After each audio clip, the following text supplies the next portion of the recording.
And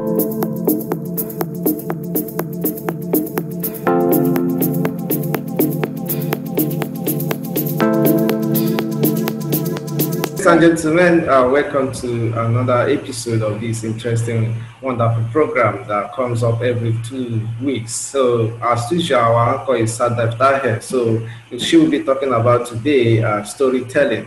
So, I don't know where she is coming from. Storytelling is going to be awesome. So, Sadaf, you're welcome to Kindness Esther. Thank you so much, Lee, for once again organizing this amazing session on storytelling and for having me back again. So, the ones who are joining us for the first time and you'll be watching this video for the first time, welcome and thank you for watching it. A little introduction about myself. I am a corporate trainer and I work in Mumbai. And today we're going to talk about something very, very interesting and special, which is quite in trend these days, a topic called as storytelling. But before I tell you how you can incorporate this skill of storytelling, why not actually start off this session with a story that I want to narrate? So, Lee, you will be my audience, and I can ask you a couple of questions. So, I have a presentation here to share, and I think you'll have to give me the sharing rights because you've just disabled it. So, if you can give me the sharing rights, that would be great.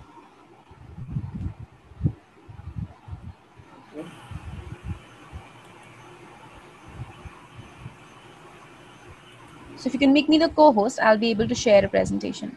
All right, thank you. All right, here it is. Lee, are you able to see this? Yeah, I'm seeing it. All right, perfect. Any idea what is this? What is this picture about? What do you see here? I'm seeing like something like a horse, the head Okay, of a horse. I think we have a couple of attendees too. If they want to answer, anything special about this picture that you see here? Yeah, the horse is having a hair. Okay, Yeah, yes. this. Anything special that you notice about this horse head? I don't know, but there is some white something where it's being kept, something that is Okay. white. All The right. stand. So nothing really special as such. Are you right? It is the head of a broken toy horse, absolutely. And there's a story behind this horse head. So in the year 2006, a very famous New York Magazine journalist, Mr. Rob Walker, he was going through an e-commerce site, which is eBay. And I'm sure some of you, many of you would have heard of the site, which is eBay. And while he was going through on this website, he thought to himself that he wanted to prove a point. Because usually on this site, which is eBay, the e-commerce website, there are a lot of products that are put there, but they have zero value at all. They hold zero value, who are never bought, that are never sold, but they're just there. Potentially the head of a broken horse, a broken motel room key, a wooden plastic bunny, things here and there that potentially have zero value at all. And of course, one of the picture that you see here was the head of a broken horse. So he thought, okay, why not let me try and prove a point? So he collected 200 such items, which actually had zero value at all in the first place. And the next move, what he did was he called up uh, 200 professional authors.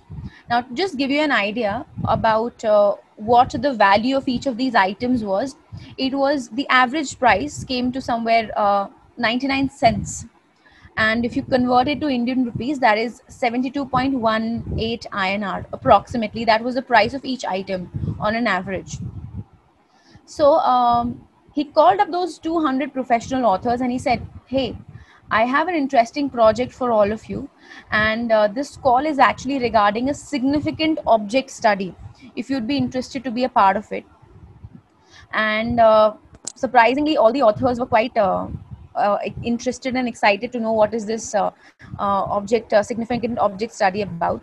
So the next thing that he did was he allocated one article each to all of those authors, and he asked them that all of you will have to create an interesting story about each article that you've got and submit your report to me. And they happily agreed. After he got all the reports from all the authors, can you guess what could be his next move, Lee? Maybe he published the articles. Yeah, he published the articles along with the objects on eBay for selling, because that is what eBay is known about, that there's a lot of customer to customer buying and selling. So you can put your objects or your materials or goods or services, and then people there's a bid that people can buy products and services from eBay. So he was really surprised, and the moment he put those articles, the head of a broken horse, for which he spent somewhere close to the average price was 0.99. Do you get, can you guess what was it, what was the amount that he was able to sell the story which the author had written?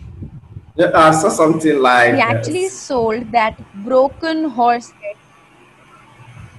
He actually sold that broken horse head for a price of $62.95. So if I convert it to Indian rupees, so my Indian audience who's listening to us, it's 4,543 INR, which was somewhere initially 72 rupees, and 4,000 is the investment that he got back. And do you think it was just a one-off incident? no, No, he actually. continued.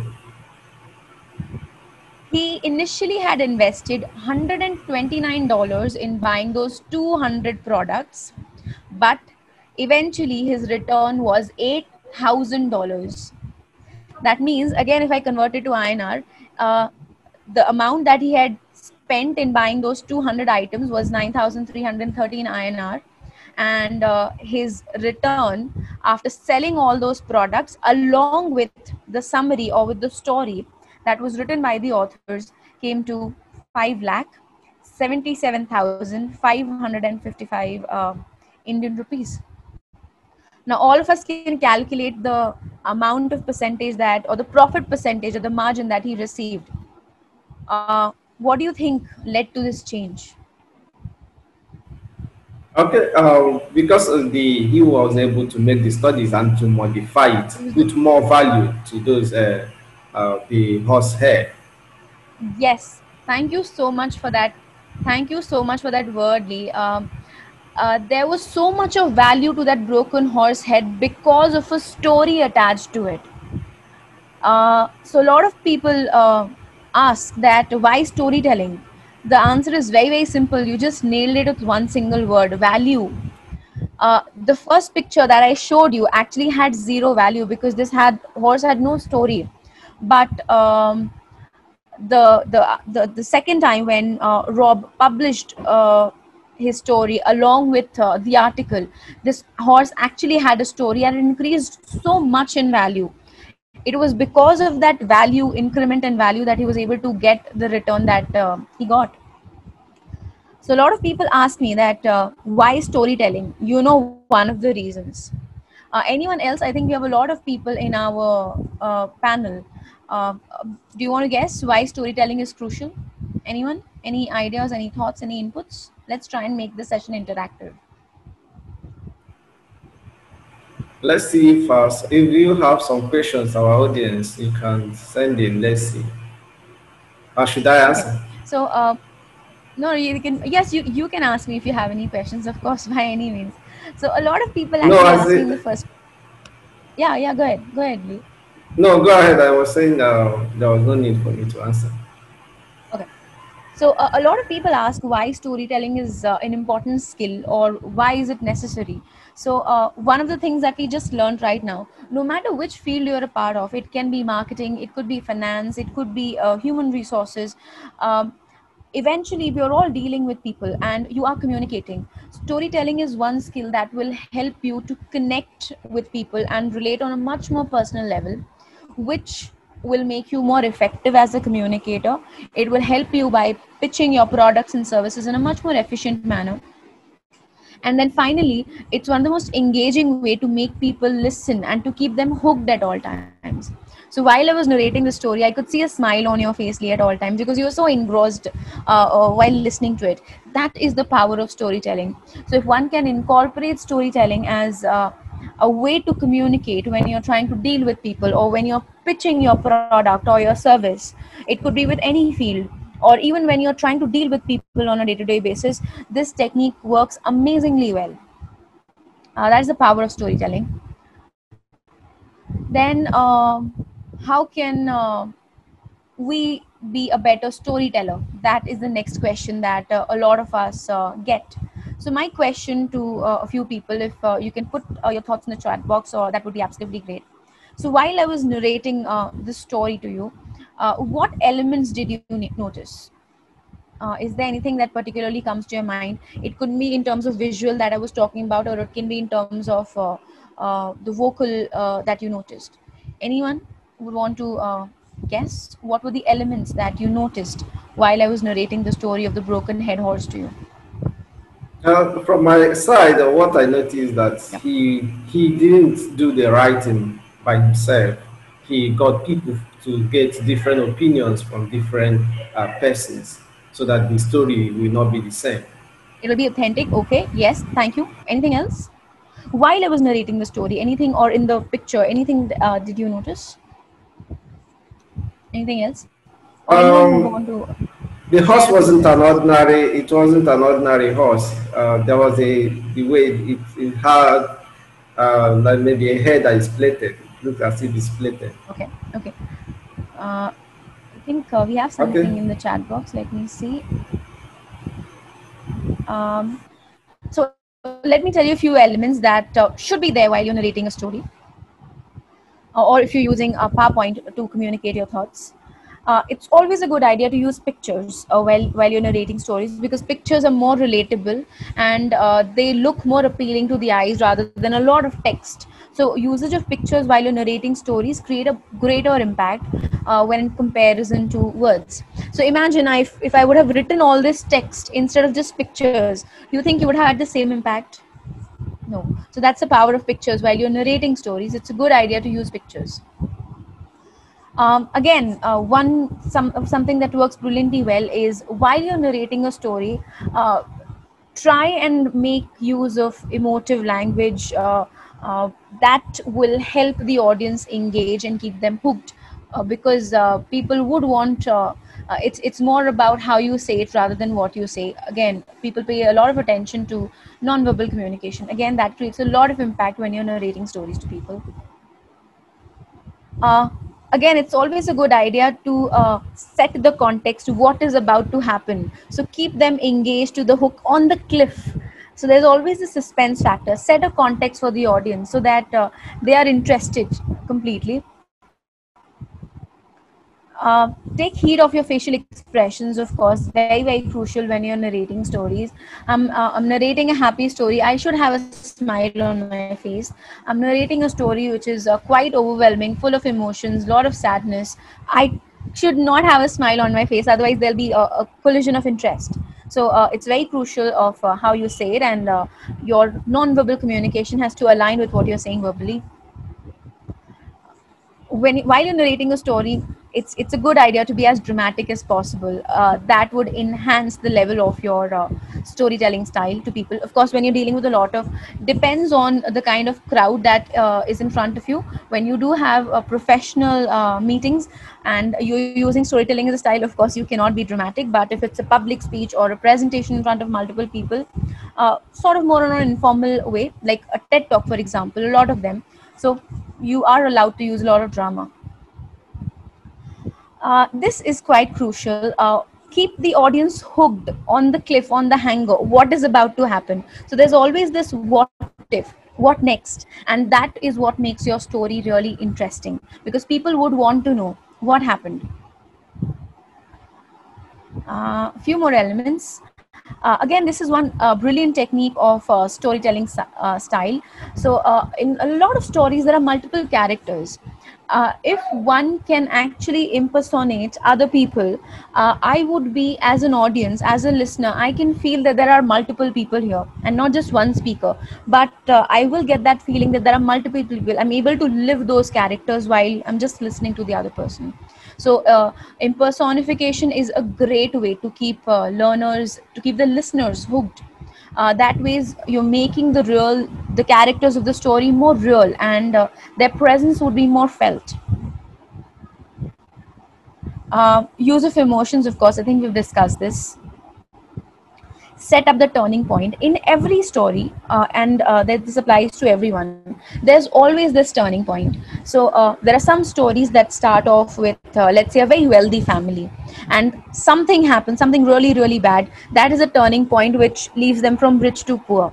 Or the other part of it is, it's a very poor family. All of a sudden the father wins a lottery. This is the turning point. And then, so always in any story, if any story that you take up, it could be a book that you might have read, it could be a movie that you've seen, there will be always certain plots that is a turning point, which can take you from point A to point B. And that is very very crucial when you're narrating stories. And these were a few elements of the art of storytelling. Again, there are a few more that I have here with me. um, I think not really necessary. So to discuss what is storytelling, it's very simple. It's a process that uses fact. Some stories are real, whereas some of the other one, they it's a narrative that you use to communicate something to your audience. There are some that rely on facts, that they're absolutely true, whereas some stories are embellished, like we see in our movies. Okay, this is a good concept. Now, any story that you take up, any story, it could be a book that you might have read, a movie that you might have seen. There's always this concept of 6 W's and 1 H. And to make it more to simplify it more for all of people, so this acronym is quite easy to remember: 6 wives and 1 husband. So I don't mean it literally, but in every story, it's good to have all these components.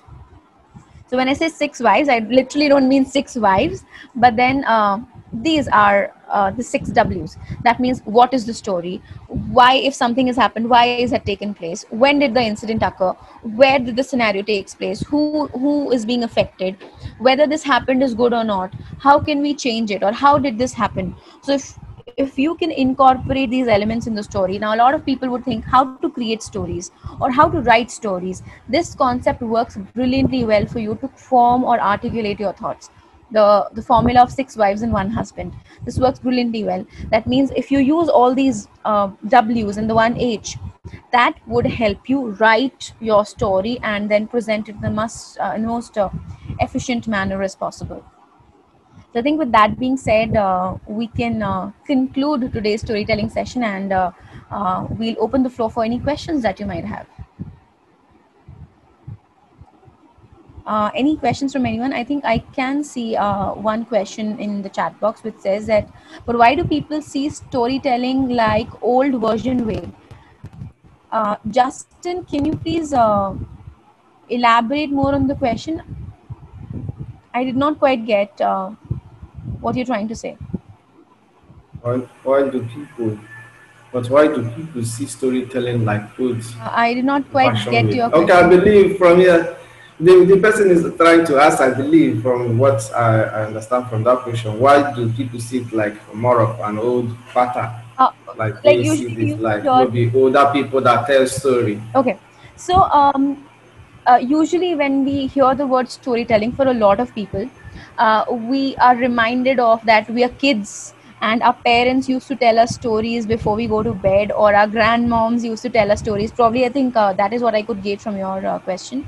So again, the reason why people look at it this way is because they're not aware of how big a business storytelling has become. There are professional storytellers in a lot of companies that are involved in terms of marketing, in terms of PR, to help companies pitch their products and services to people. And everything that you see, even stand-up comedians, what is it that they're doing? They are formulating their stories to communicate with people. So it's one of the most crucial skill that one should have.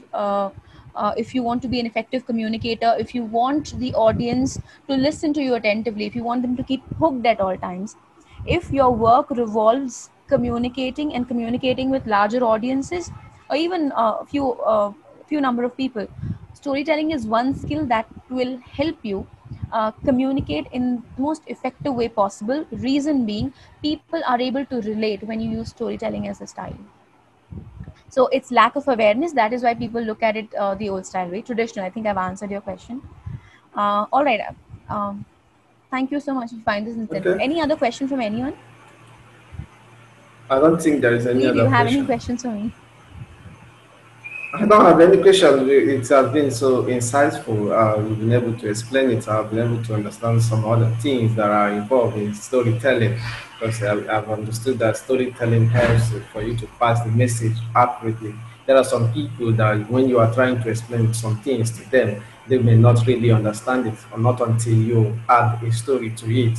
It will draw their attention and they will also understand it. That's what I understand from your teaching. Brilliant. It was awesome. Great. All right, I think we can end the session on this note. Thank you all so much for listening to us. I hope you enjoyed the session, and we'll meet again next week.